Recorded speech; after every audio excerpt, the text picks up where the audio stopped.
오늘도 우리 함께 하신 주님을 찬양합니다. 사람이 인생을 살아가면서 자기가 누구인가, 자기의 정체성을 아는 것이 참 중요합니다. 나는 어디로 와서 무엇을 위해 살다가 결국 어디로 가는가, 자기 자신의 정체성을 아는 것이 참으로 중요한데, 자기 자신을 찾는 것이 굉장히 어려운 길입니다. 지글러 박사의 정상에서 만납시다 라는 책에 17년 동안 이 전응아로 살았던 한 천재의 이야기를 소개합니다. 아마 들어보신 적 있을 겁니다. 빅터 이야기로, 빅터 세리브리아 쿠프라는 사람의 이야기인데요, 15세 때의 한 선생님으로부터 너 같은 전응아는 공부할 필요가 없다, 너 같은 전응아는 장사나 하는 것이 맞다라는 말을 듣고 17년 동안 절망하면서 보따리 장사를 이렇게 돌아다니며 했던 사람이었는데, 어느 날 그가 32살이 되었을 때 우연히 IQ 테스트를 했는데 IQ가 자기가 161이 나온 거예요. 나는 전응아가 아니었구나, 나는 천재였구나, 엄청난 천재라는 걸 자기가 깨닫는 순간 그때부터 천재처럼 말하고 천재처럼 생각하고 행동하기 시작했습니다.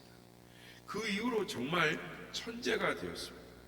그래서 책도 여러 권 써내고 또 여러 특허를 받고, 그리고 나중에 IQ 140 이상이 되는 사람들이 모이는 멘사 클럽의 회장이 되기도 했습니다. 여러분, 이 빅터 세리브리아 코프라는 사람, 이 사람의 인생이 달라진 이유가 무엇입니까? 32살에 갑자기 머리가 좋아진 것입니까?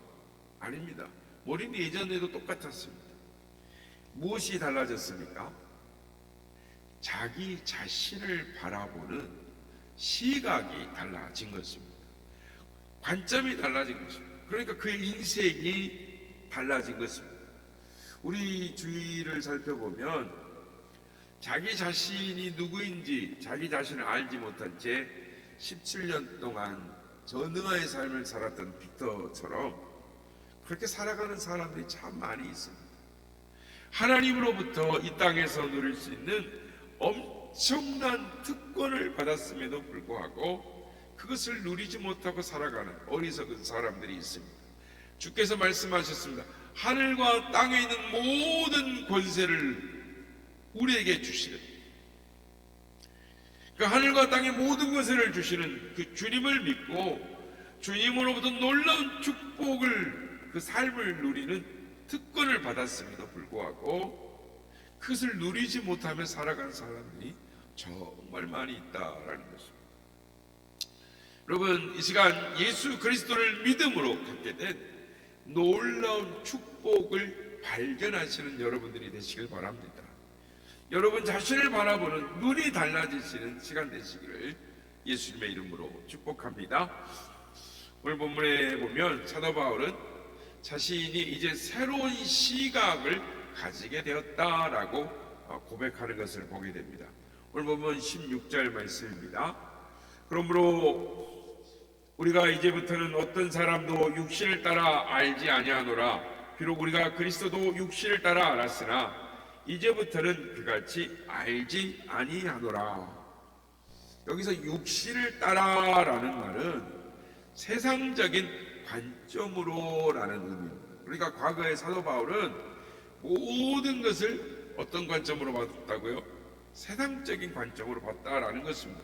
모든 것을 인간적인 시각으로 다 쳐다봤습니다. 그러다 보니 예수 믿는 사람들을 핍박하고 잡아다 죽이는 일을 서슴지 않았는데, 이제는 하나님의 관점으로 본다라는 것입니다. 결국 그의 시각이 바뀌어지게 되니까 그의 인생이 달라졌다라는 것입니다. 예수님을 믿는 자를 핍박하던 자가 이제는 예수님을 위해 죽는 자, 핍박당하는 자가 됐습니다. 사망의 길, 저주의 길로 달려가던 자가 이제는 생명의 길, 축복의 길을 가게 되었습니다. 그가 주님의 관점으로 세상을 바라보기 시작하자 사망을 향해 달려가는 사람들이 불쌍하게 보이기 시작했습니다. 그리고 복음 증거를 위해서 목숨을 걸게 되고 하나님의 위대한 종이 되었습니다. 여러분, 무엇을 보든지 세상적인 관점이 아니라 주님의 관점으로 바라볼 수 있는 우리 모두가 되시길 예수님의 이름으로 축복합니다. 우리에게 있어서 우리의 외모를 바꾸고 외모를 치장하는 것보다 우리의 시각을 바꿔야 합니다. 우리의 관점을 바꾸는 것이 참 중요합니다. 한국교회에 교회 성장연구소를 세워서 한국교회에 큰 공헌을 한 명성훈 목사님이 쓴 글 중에 이런 내용이 하나 있습니다. 이 여인들의 화장에 대한 글이 써져 있었는데, 얼굴을 바르는 것이 세대에 따라 다르다라는 것입니다. 그래서 바를 필요가 없는 10대가 하는 건 치장이다라고 말을 하고, 20대가 바르는 것은 화장이다라고 말을 하고, 30대가 하는 화장은 분장이다라고 말하고, 40대가 하는 것은 변장이다라고 말하고, 50대가 바른 화장은 무장이다라고 말합니다. 60대가 바른 화장은 뭐라고 말했을까요? 완전 무장이다라고 말했습니다. 70대가 바르면 뭐라고 합니까? 그건 포장이다. 이 글에 있고 새롭게 깨달아지는 것이 하나가 있습니다. 그건 아무리 노력을 해도 겉사람은 변하더라는 것이죠.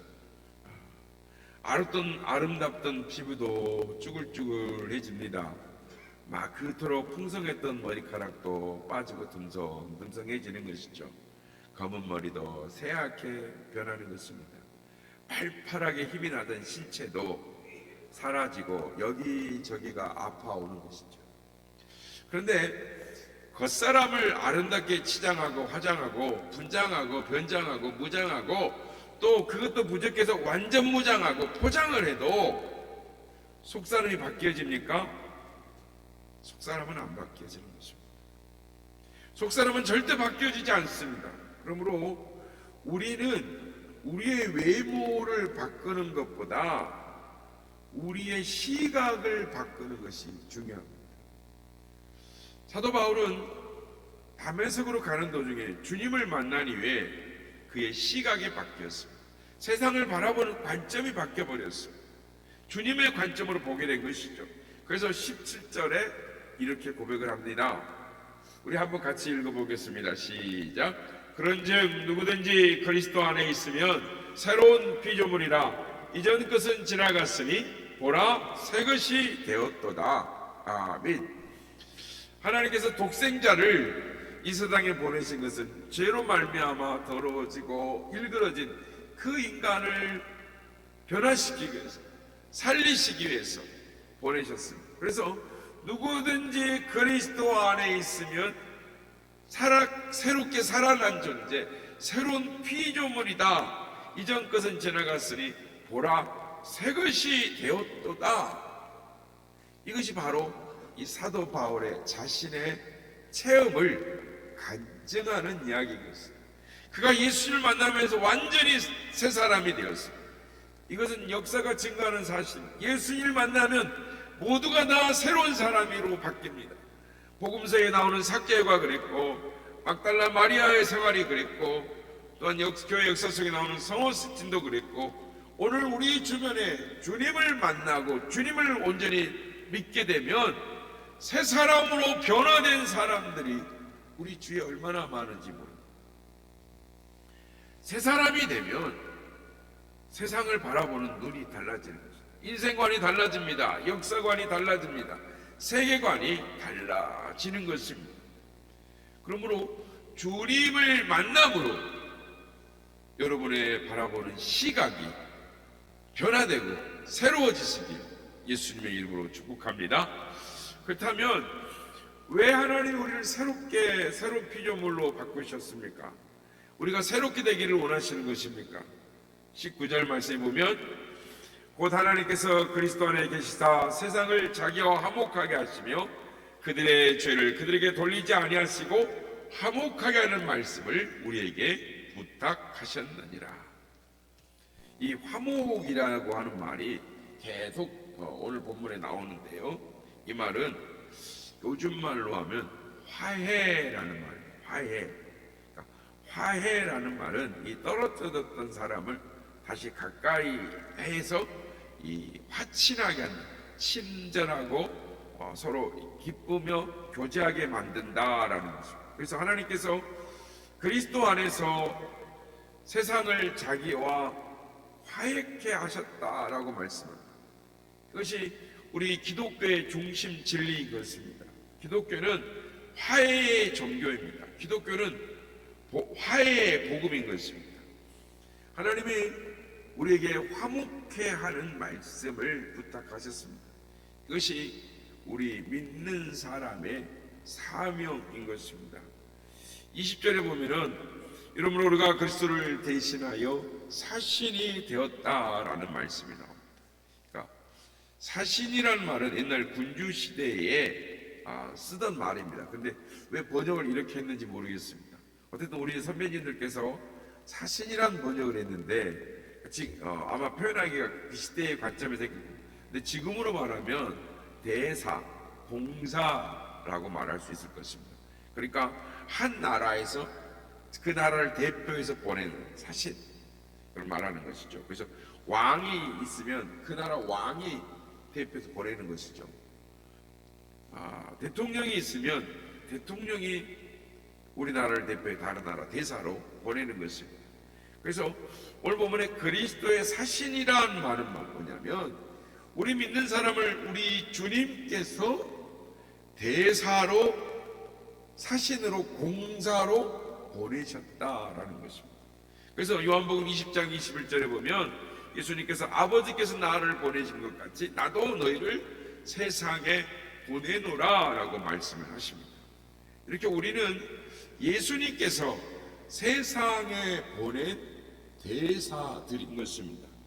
그래서 성경에 보면, 신약 성경에 보면 우리 믿는 사람들을 향하여 항상 세 가지의 말씀을 우리에게 주님이 하시는 것을 보게 됩니다. 첫째는 오라라고 말씀합니다. 수고하고 무거운 짐진 자들아 다 내게로 오라, 내가 너희를 쉬게 하리라. 목마른 자들아 누구든지 오라, 값없이 오라, 내게로 와서 마시라 라고 말씀을 하신다는 것입니다. 두 번째는 나를 배우라 라고 말씀하십니다. 나의 멍에를 베고 나의 짐을 지고 나를 배우라, 또 나와 함께 하라. 즉 주님께 배우고 주님께 와서 함께 하고, 그러면서 그리스도를 배우라 라고 말씀합니다. 그리고 마지막으로 세 번째는 가라 라고 말씀합니다. 너희는 온 천하에 가서 복음을 전파하라, 내가 너희를 세상에 보내겠다라고 말씀을 합니다. 그렇습니다. 소대자 광고할 때도 말씀드렸지만, 제가 오늘 지난주에 다녀온 교회는 동탄에 있는 순복음 교회였습니다. 그런데 거기는 주님의 지상명령, 아버지와 아들과 모든 족속을 제자로 삼아 아버지와 아들과 성령의 이름으로 세례를 주고 내가 너희에게 가르쳐 지키게 한 모든 것을, 분반 모든 것을 가르쳐 지키게 하라 라고 말씀. 그래서 주님의 제자가 되어 세상의 모든 사람을 제자 삼기 위하여, 그래서 주님이 오실 날을 준비하고 저 천국을 준비해서 그 날 교회 성도들은 다 천국을 사모해요. 어서 천국 가고 싶다. 어서 주님 오셨으면 좋겠다. 그리고 주의 말씀대로 제자 삼기 위해서 하나님 말씀대로 따라 살기 위하여, 주님을 쫓아가기 위하여 부단히도 노력하는, 그래서 그 모든 사람들마다 간증이 있는 것을 보게 됩니다. 입을 열면 성경 말씀이 줄줄줄줄줄 나와요. 목회자들이 하는 모임을 제가 가서 보고 놀라기도 했지만, 이번에처럼 성도들이 깨어있는 교회를 보기는 처음이었습니다. 그냥 한 뒤통수를 한 대 크게 얻어맞은, 매 시간마다 성도들이 성경을 줄줄줄 외고 성경책이 달아져 가지고 너덜너덜하고 성경 옆에다가 성경 구절을 적고 그것도 부족해서 큰 포스트잇을 붙여가지고 거기다가 성경 구절을 옮겨 적고 그래서 모여서 말씀을 나누고 기도하고 또 전도하고 이러는 교회 불러다가 전도하고 예수 믿으면 다 낫습니다. 예수 믿으면 해결됩니다. 그리고 기도를 해주는 거예요. 그러면 성령께서 역사하셔서 사도행전의 역사가 일어나는 교회를 보게 됩니다. 그렇습니다. 우리는 예수 그리스도께로부터 세상에 보낸 대사들이 사신들인 것이죠. 그러므로 내가 어디에 있든지 기억해야 될 것은 예수님께서 나를 보내셨다는 것이죠. 나를 세상에 나를 이곳에 그곳에 보내셨다라는 것을 기억하는 것입니다. 내가 관공서에서 공무원으로 일하면 그리스도께서 나를 대사로 관공서에 보내셨다라는 걸 믿어요. 나를 군대에 있으면 그리스도께서 나를 군대에 그리스도의 사신으로 보냈다. 회사에 있든지 상점에 가게에 있든지 학교에 있든지 가정에 있든지 그리스도께서 나를 사신으로 보내었다라는 것을 기억해야 하는 것입니다. 대사는 그 나라의 대표로 가는 것이죠. 국가대표로 가는 것입니다. 마찬가지로 믿는 사람은 천국 대표, 전국 대사로 그것에 가 있는 것입니다. 이렇게 생각할 때 우리가 믿는 신분이 얼마나 고귀한 신분인가를 우리는 깨달아야 하는 것입니다. 우리가 어디에 있든지 그곳에서 예수 그리스도를 대신하고 있다는 사실을 기억해야 합니다. 내가 그리스도를 보여줄 책임이 있다는 것을 기억해야 합니다. 그래서 내 모습을 내 생활의 말과 행위를 통해서 그리스도가 드러나도록 해야 될 책임이 우리에게 있다라는 것입니다. 그래서 우리의 생활을 조심해야 하고 얼마나 경건한 생활을 해야 하는가 우리는 말할 나위가 없는 것입니다. 그렇습니다. 한 나라의 명예는 그 나라의 대사에게 달려있지 않습니까? 그러니까 우리나라 한국 대사가 외국 나가 있을 때 말을 하면 그 대사 행동을 보고 한국 사람은 저렇게 말하고 저렇게 행동하는구나. 외국에 나가 있는 한국인들을 보고 외국 사람들이 한국 사람은 저렇구나 하고 말을 하는 것이죠. 그러므로 대사는 그가 있는 나라의 사람들에게 내가 속한 나라를 좋게 홍보하고 좋게 말할 책임이 있는 것입니다. 마찬가지로 그리스도인은 우리는 그리스도 우리 주님과 교회에 대해서 그리스도인의 손에 달려있다라는 것입니다. 모든 말과 행동에 의해서 사람들은 그가 섬기고 있는 교회, 주님을 어떻게 보느냐? 나쁘게 볼 수도 있고 좋게 볼 수도 있다는 것입니다. 그렇게 볼 때 나로 인해서 주님이 영광에 가려주면 그 책임이 얼마나 무서운지 우리는 그 중요한지 말로 달할 수가 없는 것입니다. 3명의 석공들이 돌을 다듬고 있었습니다. 지나간 사람이 묻습니다. 당신 표정이 안 좋으신데 무슨 일이라도 있으십니까? 네, 제가 기분이 좋을 리가 있습니까? 내가 못 배우고 팔자가 더러워서 이렇게 돌이나 다듬고 있으니 되겠습니까? 자신을 원망하고 신세 타령을 하더라는 거죠. 그래서 또 가다 그 옆에 있는 사람한테 또 물었습니다. 당신도 왜 그렇게 얼굴이 어둡습니까? 내가 당장이라도 지금 이 일을 두고 싶은데 집에 있는 아내와 자식 처자식을 먹여 살리느라고 할 수 없어서 이 일을 하고 있습니다. 그러면서 그 사람도 역시 신세 타령을 하고 불평불만을 하더라고요. 그런데 그 옆에 있는 한 사람은 콧노래를 부르면서 신나게 일을 하더라는 거예요. 그래서 무슨 기분 좋은 일이라도 있으십니까? 그랬더니 하는 말이 나같이 부족한 사람이 이렇게 아름다운 성전을 세우는데 참여하고 있다는 것이 얼마나 감사한지 얼마나 행복한지 모르겠습니다 하면서 돌을 다듬고 있더라고요. 사람이 어떤 관점을 하느냐, 똑같은 일을 해도 무엇을 일을 해도 내가 그 일터로 하나님이 부르셨다라는 소명의식이 필요한 것입니다. 여러분 가정주부들로 부르심 받은 분들이 있을 겁니다. 집안일을 해보신 분 아시죠? 평생 끝도 시작도 없는 밥 짓는 일 힘이 듭니다. 일을 해도 표도 나지 않는 일, 자녀들 뒷바라지하는 일이 얼마나 힘이 듭니까? 그런데 여러분, 주부 여러분은 어떤 마음을 가지고 가사 일을 하시는지요? 내 친구 누구누구는 남편 잘 만나서 손에 물 한 방울 안 묻히고 산다는데 이게 나는 무슨 팔자람? 혹시 이런 분들은 없으십니까? 그래서 맨날 남편에게 바가지 긁으신 분이 계십니까? 근데 손에 물을 안 묻히지 말라고 남편이 고무장갑도 사주시고 그러잖아요. 고무장갑도 끼고. 기왕 할 일이라면 기분 좋게 해야 하는 것입니다. 내가 지는 밥을 먹고 남편이 직장에 가서 일을 하고 자녀들이 건강하게 자라나는 거 얼마나 귀한 일입니까? 집안일을 청소하고 빨래하고 나의 수고가 가정을 깨끗하게 하고 식구들을 행복하게 하는구나.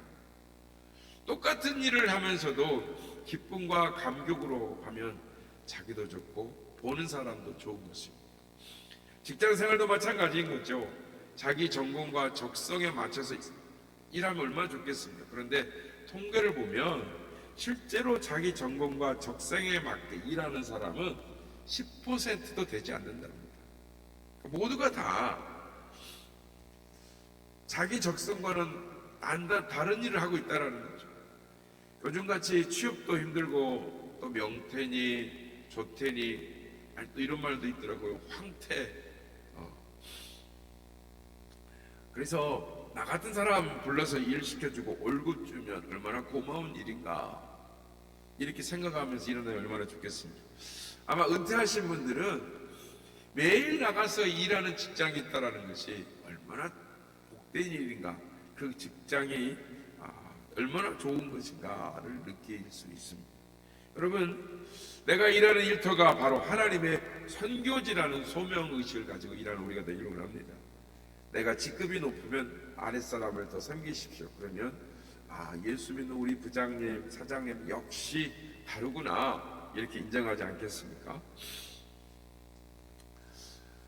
미국의 오랄 로버츠라는 목사님이 있는데 유명한 부흥 설교자이고 또 오랄 로버츠 대학의 설립자이기도 합니다. 근데 이분이 원래는 치과 의사였습니다. 그런데 교회 장로로서 세계 선교를 섬기다가 어렸을 때 서운한 것이, 주의 종이 되겠다고 서운한 것이 생각이 나가지고 제일 늦가기 학생으로 프리스턴 신학대학에 들어가서 공부를 합니다. 근데 이분이 항상 고백하는 내용이 있습니다. 그게 뭐냐면, 나는 의사를 하든 목사를 하든 일의 종류와 관계없이 그것이 하나님의 일이며 하나님의 부르심이라고 믿습니다. 그래서 의사로 살았던 과거나 목사로 살고 있는 현재나 저의 신분에는 변함이 없습니다. 저는 언제나 하나님의 일꾼으로 산다라는 신념을 가지고 최선을 다합니다 라고 그렇습니다. 이번에 삶의 태도를 우리가 배워야 하는 것입니다. 우리가 어떤 곳에 있든지 하나님의 일꾼으로 쓰임받는 긍지와 자부심이 필요한 것입니다. 그렇다면 이제 우리가 새롭게 신분을 가진 우리는 어떤 직책을 가졌습니까? 화목해 하는 직분을 받았습니다. 오늘 본문 18절과 19절 말씀입니다. 18절 19절 더 뒤로 보내주세요. 네. 모든 것이 하나님께로부터 났으며 그가 그리스도로 말미암아 우리를 자기와 화목하게 하시고 또 우리에게 화목하게 하는 직분을 주셨으니 곧 하나님께서 그리스도 안에 계시사 세상을 자기와 화목하게 하시며 그들의 죄를 그들에게 돌리지 아니하시고 화목하게 하는 말씀을 우리에게 부탁하셨느니라. 아멘. 우리는 이제 세상에 나가서 복음을 전하며 복음을 전해서 하나님과 화목하게 하는 직책을 받았습니다. 그래서 죄로 말미암아 하나님과 원수되어 살아가는 사람들, 그들을 예수님을 믿게 하고 하나님과 화목한 자로 살아가게 하는 그 직분을 우리가 부여받은 것입니다. 그러므로 하나님과 세상 믿지 않는 자들과 화목해 하는 직분을 감당해야 되는 것입니다. 예수님께서 이 땅에 평화를 이루기 위해서 오셨습니다. 그래서 예수님은 일부러 사마리아로 가셨습니다. 또 이방 여인을 찾아가기도 하시고 세리와 창기와 음식을 잡수기도 하시고 또 이 세상의 평화의 왕으로 오셔서 그것을 제자들에게 어떻게 삶을 살아야 할지를 가르쳐 주십니다. 그래서 마태복음 5장 9절에 보면 화평케 하는 자가 복이 있도다라고 말씀을 하고, 같은 장 23절에도 보면은 그러므로 예물을 제단에 드리다가 거기서 내 형제에게 원망 들을 만한 일이 생각나거든 예물을 제단에 두고 가서 먼저 가서 형제와 화목하고 그 후에 와서 예물을 드리라라고 말씀합니다. 여러분, 예수님께서 왜 그렇게 말씀을 하셨을까요?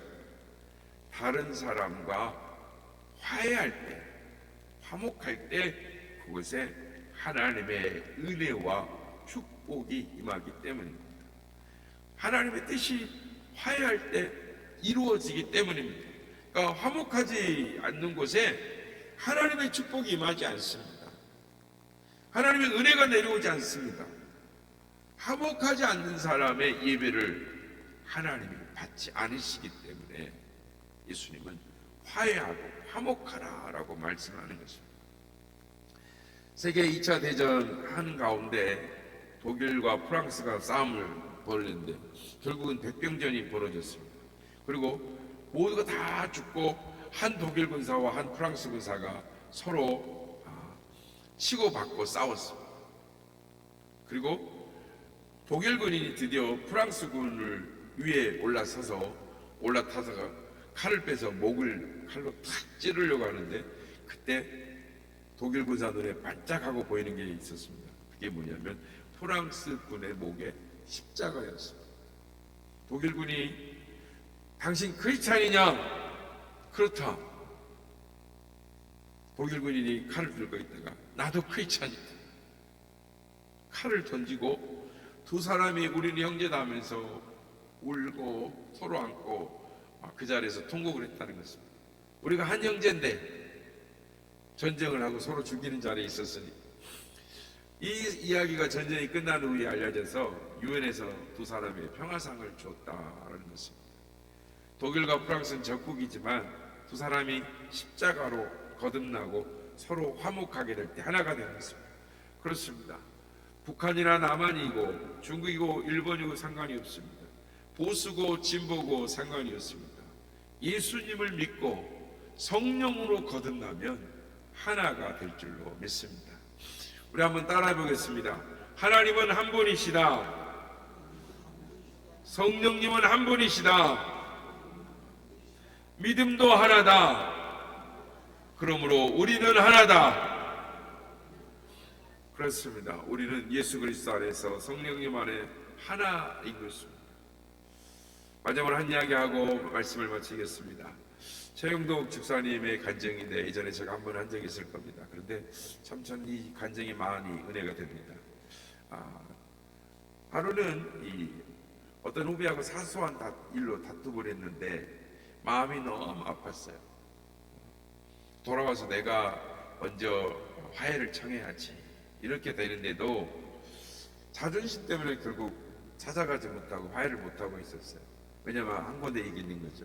내가 지를 전도했는데, 내가 지보다 나이도 더 많은데, 지가 내가 선배인데 이러면서 마음에 이 분을 못 사귀고 있는데 누군가가 밖에서 문소리가 똑똑 들려 초인종이 울려 나가봤더니 그 후배가 있더라고요. 그러면서 그 후배가 자신한테 무릎을 꿇고 나에게 어떤 선배님이신데 제가 잘못했습니다. 선배님의 마음을 아프게 한 걸 용서해 주세요. 하면서 용서를 구하더라는 것을. 그래서 두 사람이 화해를 하게 됐는데 그날 밤 최영동 집사님이 눈물로 찬양을 짓습니다. 그 찬양이 오늘 나는 이란 제목의 찬양이죠. 1절 제가 가사 한번 읽어보겠습니다. 내가 먼저 손 내밀지 못하고 내가 먼저 용서하지 못하고 내가 먼저 웃음 짓지 못하고 이렇게 머뭇거리고 있네. 그가 먼저 손 내밀기를 원했고 그가 먼저 용서하기를 원했네. 그가 먼저 웃음 주길 원했네. 나는 어찌 된 사람인가? 오 간교한 입술이요 오 옹졸한 나의 마음이요 왜 나의 입은 사랑을 말하면서 왜 나의 마음은 화해를 말하면서 왜 내가 먼저 젖을 수 없는가? 왜 내가 먼저 손해 볼 수 없는가? 오늘 나는 주님 앞에서 몸둘 바를 모르고 이렇게 흐느끼며 서 있네. 어찌할 수 없는 이 마음을 주님께로 맡긴 채로라고 고백을 합니다. 성도는 우리는 예수 그리스도 안에서 화목한 자입니다. 그리고 나가서 제자를 삼고 또 주의 복음을 전하는 그리스도의 사신으로의 사명을 받았습니다. 그런데 그 사명을 어떻게 감당하는가? 먼저 용서하고 화해하고 하나 되게 함으로 말미암아 주의 그리스도 되심을, 우리를 부르신 그 하나 되게 하심을 증거하는 그리스도의 향기가 되고 그리스도의 편지가 되어서 복음을 전하고 이 세상을 화목케 하는, 가정을 화목케 하는, 그래서 여러분들이 있는 곳에 하나님의 평화와 사랑이 넘치는 그 그리스도의 대사 역할을 감당하시는 우리 모두가 다 되시기를 예수님의 이름으로 축복합니다.